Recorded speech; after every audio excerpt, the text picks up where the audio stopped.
Hello, and welcome to this episode of the Event Manager Podcast by Skiff Meetings, the podcast for curious event professionals embracing the future of business events. My name is Andrea Doyle, and I am the senior editor of Skiff Meetings. And in this episode titled, Shining a Light on Everyone Under the Sun, I have the pleasure of speaking with Stacy Ritter, President and CEO of Visit Lauderdale. Our conversation was an important one as we discussed the Florida travel advisories and how they are impacting meetings and conventions coming to the state. We talked about whether companies should consider boycotting or not, how Visit Lauderdale's tagline, "Everyone under the sun celebrates all." We talk about the evolution of the area and how when in 1974, when Ritter arrived, it was a sleepy little beach town, but today is a vibrant community where more than 100 languages are spoken. We talk about breaking the glass ceiling and the convention center renovation and how that will be a game changer for the area. I hope you enjoy listening to this conversation, and I invite you to check out other episodes of the podcast, which you can find on our website or by subscribing through your favorite podcast service. Thank you.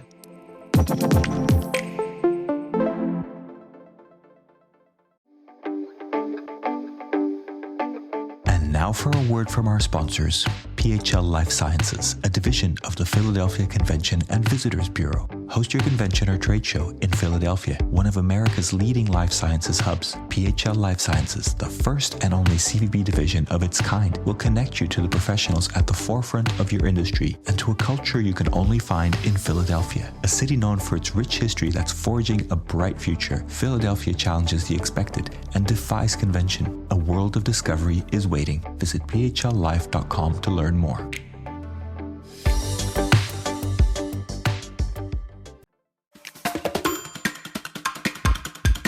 So Stacy, if you don't mind introducing yourself, that would be great.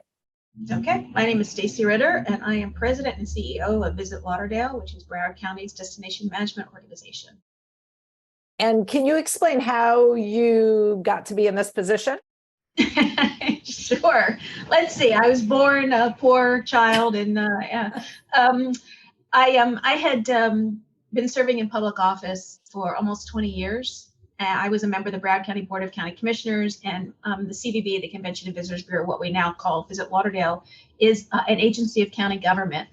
And my predecessor had been talking about retiring for a really long time. She just kept talking about it. And one day, my husband, who is my biggest supporter, my best friend, said to me, "You know what? You can do that. You've been doing cocktail parties for 20 years as an elected official. What is it? It's just one big cocktail party, right?"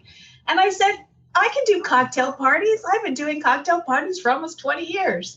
So she finally formally announced her retirement, and we put together what very much looked like a political campaign, where I had supporters who would contact the county administrator who made the appointment, would make the appointment, and we figured out who the naysayers would be and tried to mute their naysaying voices, and it worked out. And so here I am, 7 years later, working for tourism in Broward County. Well, that is amazing. But there's not everyone understands what a destination management organization does. I was wondering how you explain to friends and family what you do. Yeah, well, clearly my husband didn't know what it was, because it is not one big cocktail party, I can tell you that. The job is to, and I think there are a lot of people who don't know what CVBs do, or why we do what we do. So the job is the 40 some odd of us who work at Visit Lauderdale. Our job is to market and promote the destination, because tourism is Broward County's biggest industry. And without tourists, we don't have an economy here in Broward County. So the job is for us, travel the world, because we're an international destination, and talk about the place that I've called home since 1974, and how it's evolved into this really beautiful, diverse, and inclusive, welcoming destination. But that's the job, to go talk to tour operators and travel agents and consumers and business people and business publications and leisure publications, to take to bring in influencers and people in tourism, both on the leisure side and the business side, and show them all we have to offer so that they will bring their business, whether it's conferences or for travel agents, leisure travelers, to Broward County so that people stay employed. Can you just touch upon the convention space you have? Well, we are, the Broward County Convention Center is currently undergoing renovation and reconstruction. We're building, for the first time ever, an attached hotel, an 801 room Omni Hotel, which will open in late of 2025. We've completed our west expansion, which has 350,000 square feet of exhibit space. And we're also doing an east expansion, which will be directly on the intercoastal waterway. So you'll have beautiful views of the waterway and the housing development right across from the convention center, which is really beautiful, multi-million-dollar houses. And it will also include a 60,000 square foot ballroom, which will be the biggest ballroom in the Southeast. And it'll all come online by end of 25. It also includes, for the first time for us, a CVB office building. We will be at the convention center, which we're all very excited about. And we're very much looking forward to cutting that ribbon. It's been a long time in the making. Broward County's tried 4 times to build a hotel, and the 4th time is the charm. And to see it come out of the ground is pretty amazing. Especially, as I said, I've lived here for so long and watched the county try to build this hotel, that the fact that it's going to be happening under me is really, really, really exciting. It'll be like my swan song. And as far, it'll be like my swan song. Well, that's great. And as far as meetings and conventions are concerned, is this a game changer? Yeah, 75% of Visit Lauderdale's business is leisure, but that 25% that's business is really key to keeping the hotel industry afloat. And I've learned this since I got here, because as I said, I was not in tourism before I got here. So that 25% is put on the books years in advance. You know, people are booking 28, 29, 30 now for groups and conventions. And so hotels can bank that. And it's basically their core business, and which is what they're looking for. The leisure stuff also has become very last minute since the pandemic. People aren't booking vacations 6 months in advance. They're booking them 2 weeks or on Thursday to leave for a Friday for a long weekend. So that's really core business, and we'll be able to attract larger conferences and larger groups because of the enhanced space and because of the hotel. We've lost groups that will not go any place that does not have an attached hotel, which honestly I understand, because when I go to conferences, I like to stay at the attached hotel too.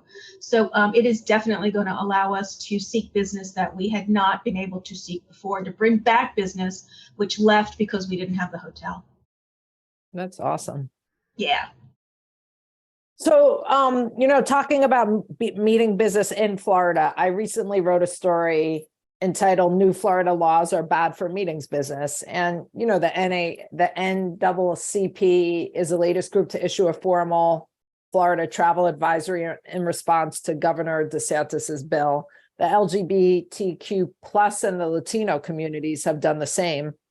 And, there's talk that meetings and events are canceling. And, there's some that have the contracts in place and have to bring the groups now, but they will not consider it for a few years out. I was wondering how this is impacting the greater Fort Lauderdale area. Well, as of this recording, we've in the past 2 weeks, we've lost 7 groups that have chosen not to come here, specifically because of the policy decisions that are being made in Tallahassee.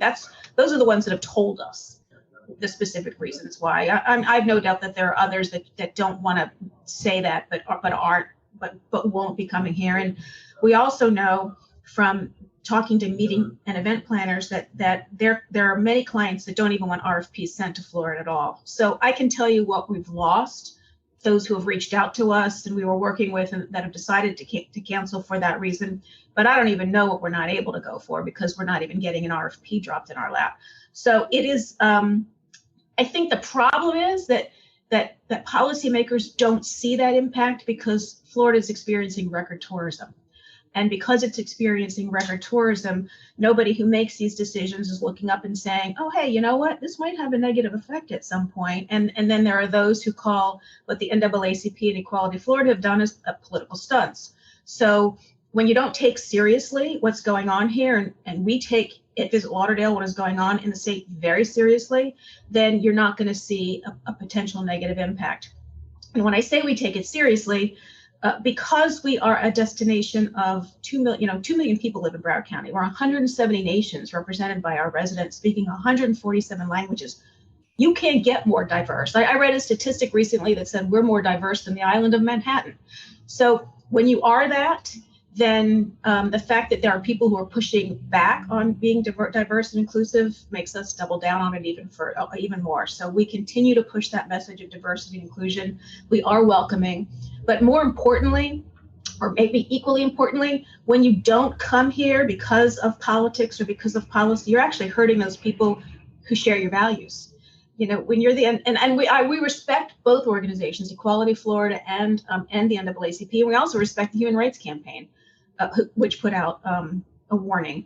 But when you are doing that, you are hurting small businesses, minority and women-owned businesses, gay-owned businesses who rely on tourism to keep their businesses afloat. And so I would want to go to a place where people share my values.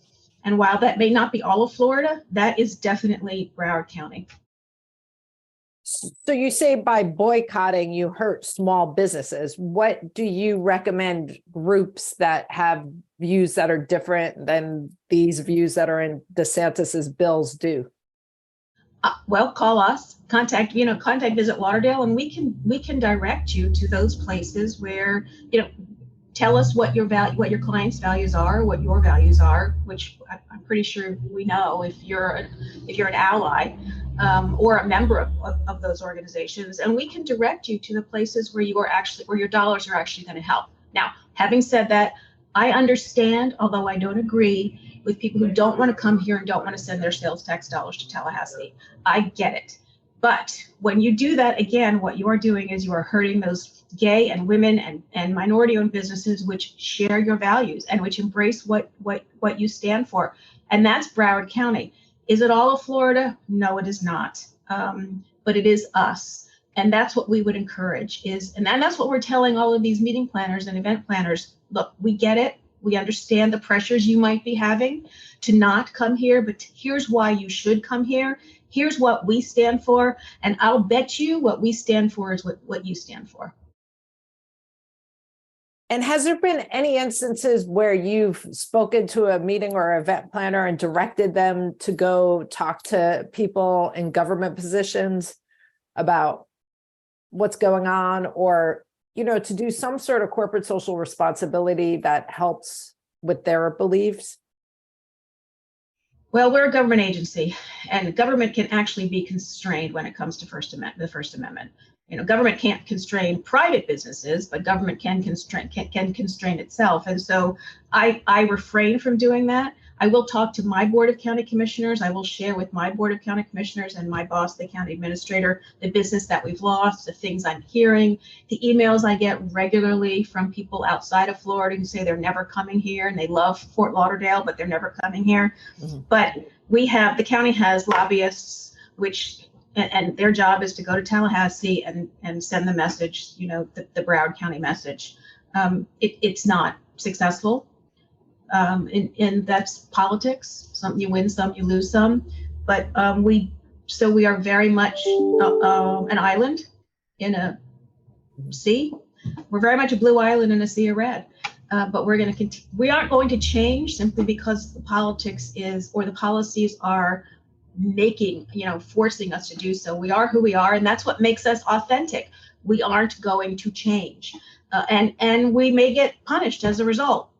But that doesn't mean that you don't stand up for your values. I have to wake up every morning and look at myself in the mirror, and the only way I can do that is to stay true to the values that I bring to the table and that my destination brings.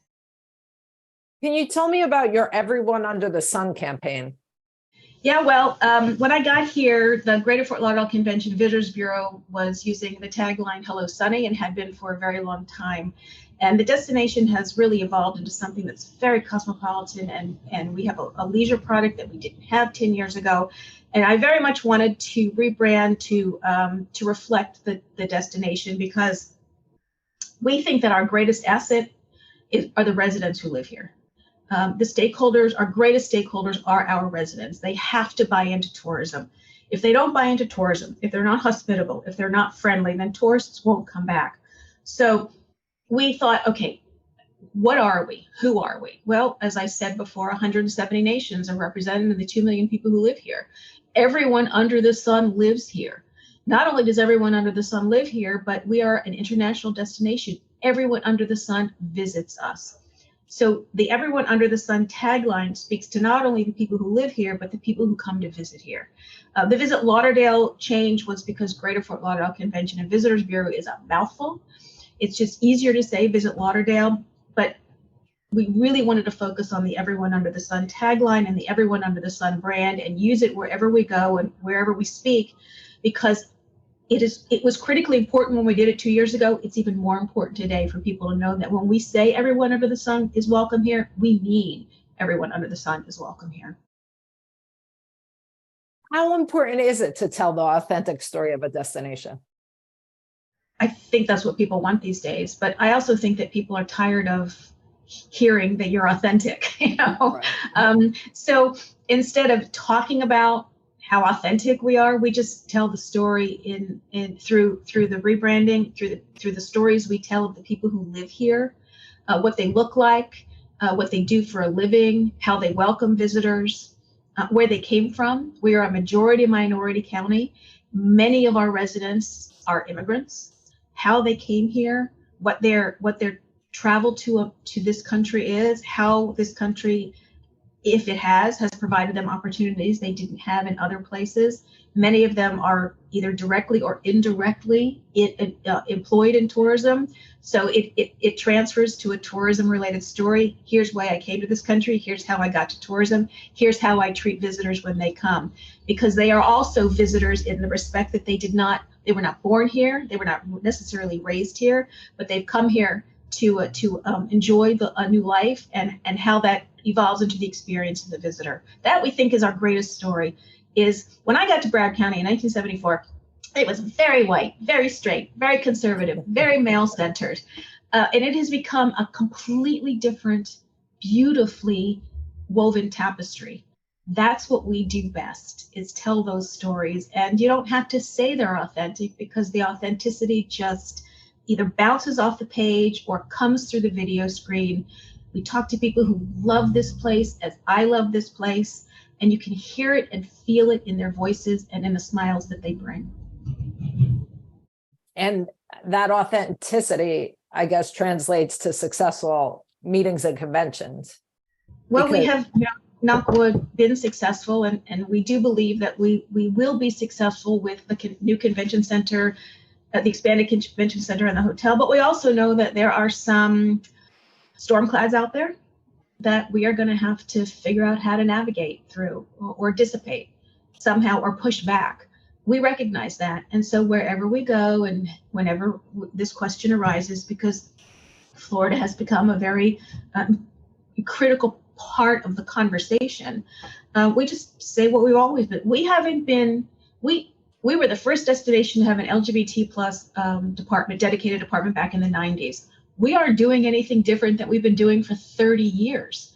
It's just that people are paying more attention to it now, because Florida has become so, is consuming the oxygen as it relates to the conversation about diversity and inclusion. And so people are paying more attention. We're delighted they're paying attention to us, because this is who we are. So we think that we can navigate it, but we also think it's going to be a little rocky between now and whenever the road smooths out. How important is diversity and inclusion when it comes to meetings and conferences? Well, we think it's important in everything that we do. Today's my birthday, and I'm 63. And happy birthday, happy birthday. Because everybody, gee, that's joyous. But when I think of myself as a young woman or teenager, all the movies were all white people. Mhm. People of color had minor roles, and they were always relegated to certain characters. It never occurred to me when I was 15 and 16 that it was important for people to see their reflection in TV and movies and magazines and newspapers. And we have evolved into that. So now we see how important it is for people to see themselves. So it's critically important, but it's not done in a vacuum. Oh, I've checked this box. I've checked this box. I've checked this box. I think it has to evolve into something that is original.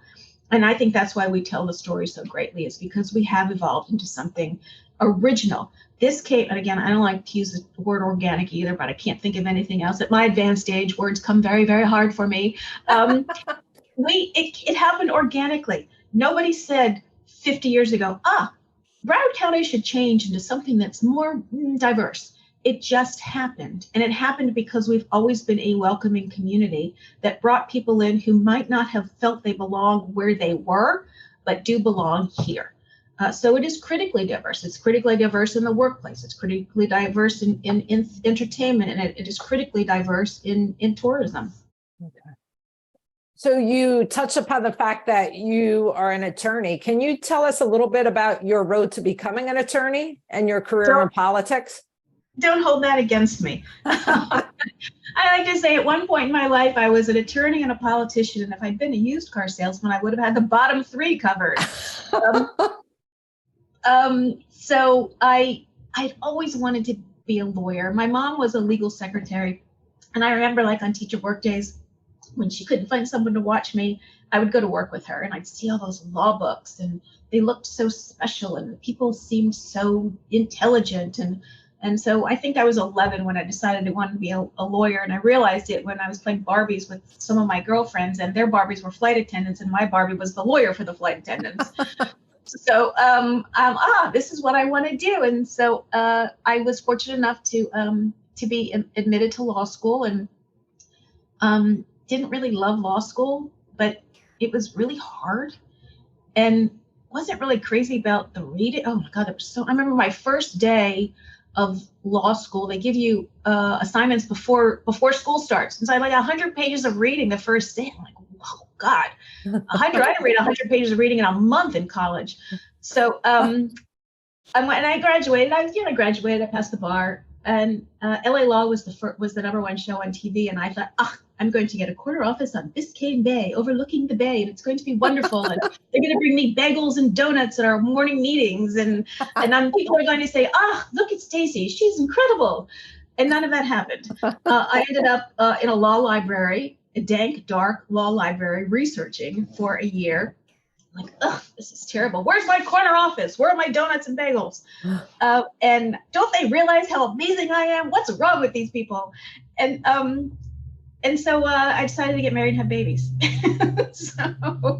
And I dabbled in law till about 1996 when I evolved into a real estate lawyer because I could manage my own calendar, because back then most of the judges were men and most of the bailiffs were men, and they didn't really care that you had a sick kid and you couldn't be in court that day. I hope it's changed. I really hope it's changed. There are certainly more women on the bench now, and they experience the same childcare issues that everyone, other women do. But so I joined a couple of activist organizations. The National Council of Jewish Women was my preferred organization, and we would go to Tallahassee every year and lobby on social issues. And then again, I thought, look how important I am. I'm speaking about abortion and about school prayer. And in April of 1996, my state rep decided to retire out of the blue. And Steve Geller, who's now a county commissioner, who was in the legislature at the time, said, Stacy, you should do this. We had just met like 3 minutes before. You have young children. You can speak to that. You're Jewish. It's a very Jewish district. You're socially liberal. That's really the district. You should do this. And I should do it. And so I said, what the hell? And I threw my hat in the ring, and I had no experience. I'd never run a campaign. I'd worked on a couple, but I cobbled together. Well, cobbled isn't the right word. I worked very hard to get a professional campaign staff. Some of it fell in my lap. because they didn't like my opponent, who was a two-time school board member. She'd won countywide twice, and I beat her, and I won. Wow. And nobody Wow. was more shocked than me, because I wasn't supposed. I mean, the newspapers didn't endorse me, and neither the Herald nor the Sun Sentinel endorsed me. And they said, "Oh, she's nice, and she's probably got, she's probably going to go someplace at some point, but it ain't going to be this time." Well, they were wrong. But I worked hard. I knocked on doors for 8 weeks, every day, 8 hours a day, rain or shine. And the summers in South Florida are brutal. But I worked my ass off, and because I really, really wanted it, and I thought I could really, really do it. And the voters responded. I was born, I guess. I mean, a career was born, and I loved being an elected official. I loved the things that we could do. But after nearly 20 years, I felt that it was time to move on to something else, which I don't think enough elected officials do. I think they hang on until the bitter end, and I think that, and many of them don't think that there's life after politics, but I can tell you that there is life after politics, and it can actually be a better one. Are you ready to celebrate your successes in the world of meetings and events? The Skift Meetings Awards are back for 2024, recognizing the most innovative business events companies across 15 categories, and we want you to be a part of it. Winners will feature on Skift Meetings, sending a clear signal to events professionals around the world that these are partners they can rely on. The final deadline for submissions is June 11th. We encourage you to start your submission today to secure the best entry rates. For more information and to start your submission, head to live.skift.com. Did you go right from there to the Convention and Visitors Bureau, or was there an in-between? I was on the Board of County Commissioners. I was in the middle of my second term. Okay. Yeah, right here. And so I had, in 2006, I was trying to figure out whether to run for a state Senate seat or the county commission seat. Both were open seats. And I called a dear friend of mine, and he said to me, "Stacy, you got to do the county commission, and you're going to love it for about 6 years, and then you're going to hate it." And it was 6 years. And I can't do this for much longer. I can't do this for much longer, which is right when around the time my husband told me that I was great at cocktail parties. So almost 4 years later, the job, was it more than that? No, was it? Maybe I'm wrong. So I took the job. So yeah, it was 10 years on the Board of County Commissioners, the job was offered to me. And so I resigned in the middle of my term, and as a county commissioner, and took this job. What are you most proud of as president and CEO of the Greater Fort Lauderdale Convention and Visitors Bureau?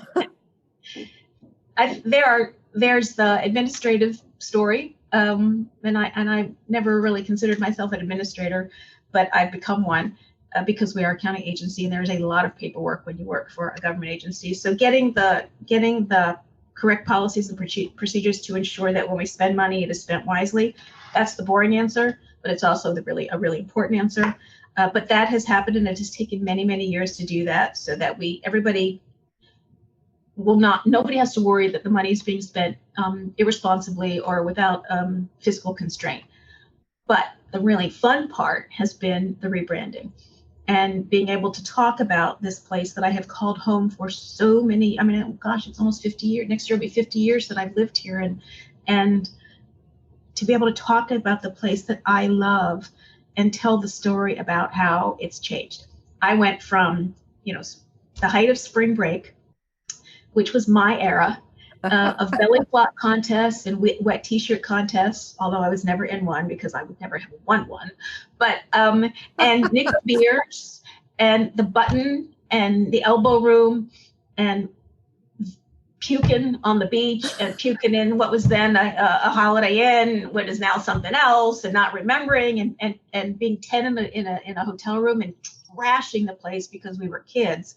Going from telling that story to today having dinner at a Four Seasons, Wow. which used to be a place where I, probably crammed in with 9 other friends, to be able and to tell everything that occurred during that time frame is the best thing I think I do here. And there are few people who have lived here this long that can talk about how it has changed. If you move here today, you would never, ever believe that back in the 70s, Broward County schools had just been desegregated, and everybody on the east side was white, or if they were a person of color, they were working for white people. To what we've become today, I think it's like an amazing story, and it's almost difficult to find anywhere else. So that's the best part. Wow. That's wonderful. And you know what? I really respect you being so honest about the fact that, partying, spring break. Thank God there were no cell phone cameras back then. There is not a single shred of evidence to suggest that any of that actually happened. So thankfully. Is there anyone who mentored you early in your career or helped you become the type of leader you are today? I had lots of mentors. Sadly, they're male, but I don't think women can achieve success without support from both gender or any gender, all genders. I have to say that one of my first was nobody mentored me when I was in law school or a lawyer, mostly I think because I just was clearly not interested in practicing law, or achieving success. But Lawton Childs, who was the governor when I got elected in 1996, who only had a couple years left to live, not that any of us knew that, taught me what it meant to be a reasonable and responsible legislator. And then there was Steve Geller, who I had mentioned earlier, who encouraged me to run for the first time and likes to tell that story to everybody and anybody. I made her. This is who I made. And then I have to say that my current husband, because the man I'm married to today is not the man I was married to when I ran and won in 1996, but we met on the campaign trail. He actually ran my campaign in 1996, saw something in me that I never saw, that I'm not even sure I see today. And it's because of his support and love and guidance that that whatever I've achieved was achievable. He didn't do it for me, but he was the first person who actually looked at Stacy Ritter and said, "I believe in you." Wow. And to this day, almost 30 years later, he still says that to me on a regular basis, especially at low points when I'm not sure that I believe in myself. And there are plenty of those days. He's my rock, and not everybody needs a husband to do that, but find somebody who believes in you, and you can achieve whatever it is you set out to achieve. Okay, that is absolutely beautiful.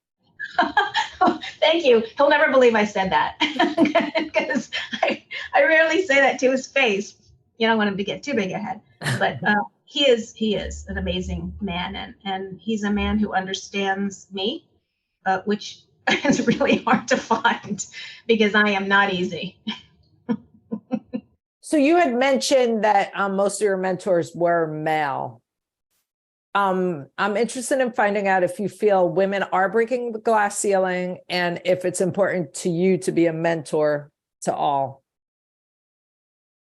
I think women are breaking the glass ceiling. I think we see that, whether it's the first woman vice president or the first woman Supreme Court justice with Sandra Day O'Connor back in the day, or whatever it is. But it doesn't have to be. But not every woman has to say, I want to be the one to break the glass ceiling. A woman can be whatever she wants to be. And if that's a mom who stays at home and raises your kids, that's great. And if it's a mom who works also, that's great. And if it's someone who chooses not to have kids, and that's great too. I mean, we should all be able to free to do what we wanted to do. And my generation was very judgmental about women who didn't want to have children. I personally, whatever works for you. But I think that because my generation was mentored by men, that we boomers, female boomers, certainly the ones I know, and this holds for me, we are very much interested in making sure that the next generation of women and the one after that it doesn't take them as long to get wherever it is they want to go. Women don't become CEOs until they're in their 50s. Women don't apply for jobs where they don't feel qualified. If there are 10 criteria, a woman will not apply for a job unless she feels that she checks 7 of those boxes. A man will do it if he thinks he checks 3.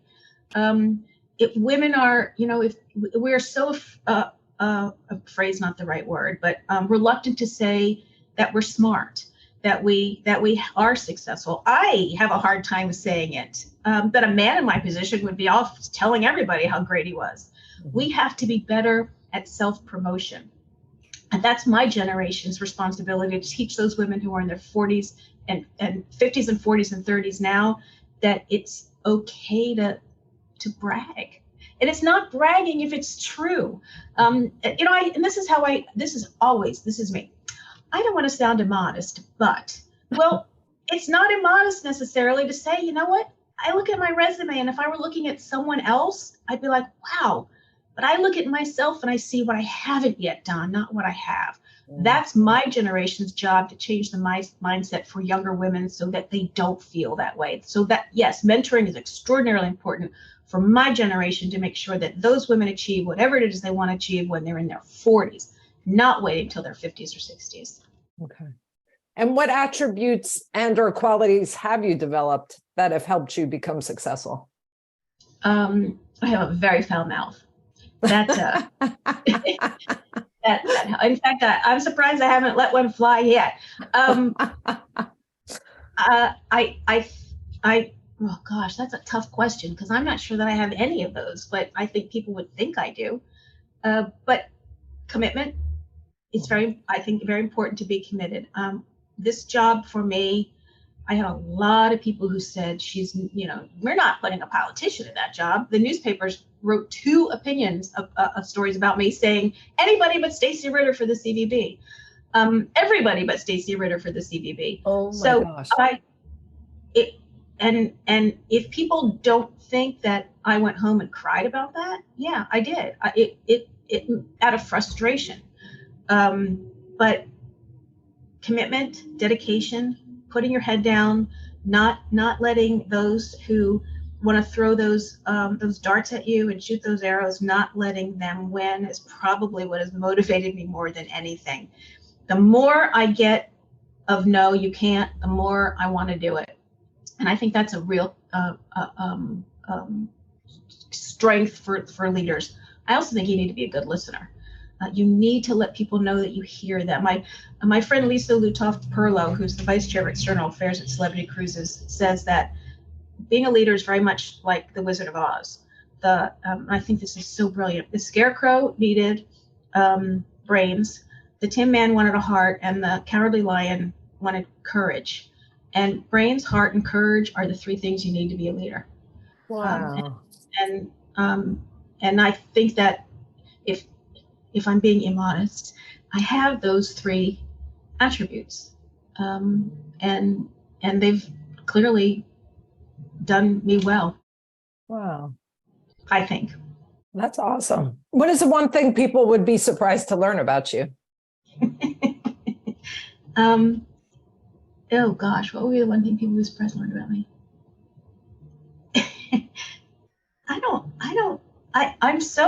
I feel like I'm such an open book that I'm not sure that anybody would be surprised about anything about me. But I do like to listen to podcasts and paint at the same time. And I think that people would be like, wait, she paints?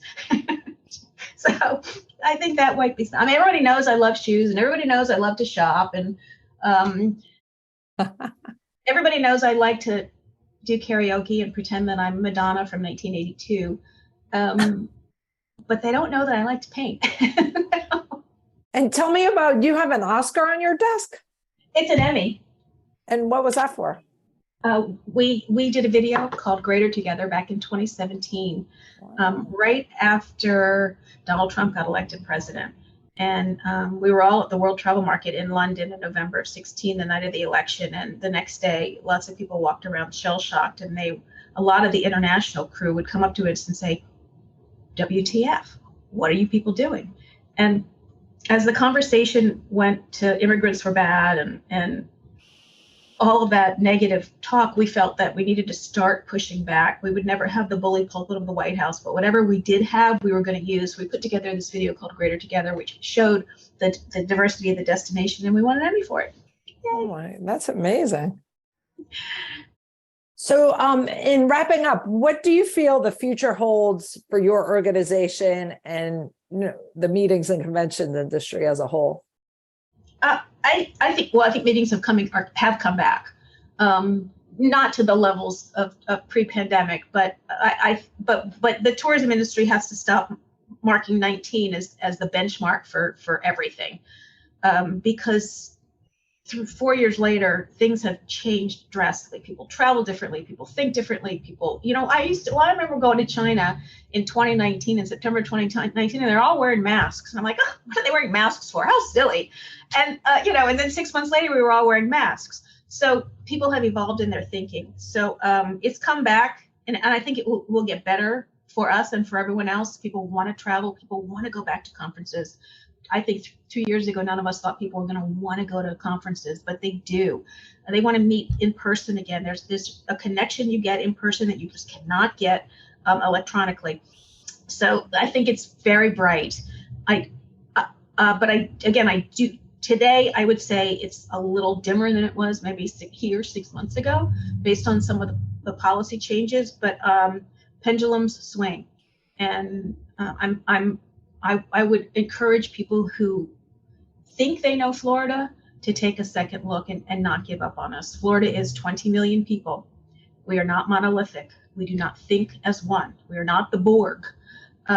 We are all, whether you think left, right, or center, there's a lot of thought and a lot of conversations going on in Florida that would be encouraging to people who do not live here and only get Florida from the little snippets they see from the news. So that's what I would say. Come here, show your commitment to our values. We will show you our commitment to yours, and they align. And check out the new convention center and the new hotel when it comes online, because the shiny new toy is at Visit Lauderdale, and you're going to want to play. So we always end our podcast by asking, who should we have on our future podcast? Who would you recommend? I love Chuck Davison at Visit SlowCal, which is San Luis Obispo. I think he is really interesting. Interesting is not the right word. Interesting sounds like he might be dull. He's not. I've learned a lot from him in tourism. He's been he's been a mentor to me in tourism. But the way he has moved the needle for SlowCal has been really impressive to watch. And so he is definitely one that I would bring on. I'd also, ask Jeff Freeman, who's the head of the U.S. Travel Association, to come on. New leadership, Roger Dow, who'd been there for many, many years. So Jeff's got some new ideas on where to take the U.S. Travel Association. I think he would be a good person to have on your podcast as well. And you're part of that association, aren't you? Yes, we are. We are Chairman Circle members of USTA. In fact, we are bidding for IPW for 2026, which would be a first for this destination. We've never had IPW here. So we're keeping our fingers crossed. They're coming in July for a site visit, so we're keeping our fingers crossed. Great. Well, Stacy, this has been wonderful. Thank you so much for your time. Thank you very much. I appreciate the opportunity.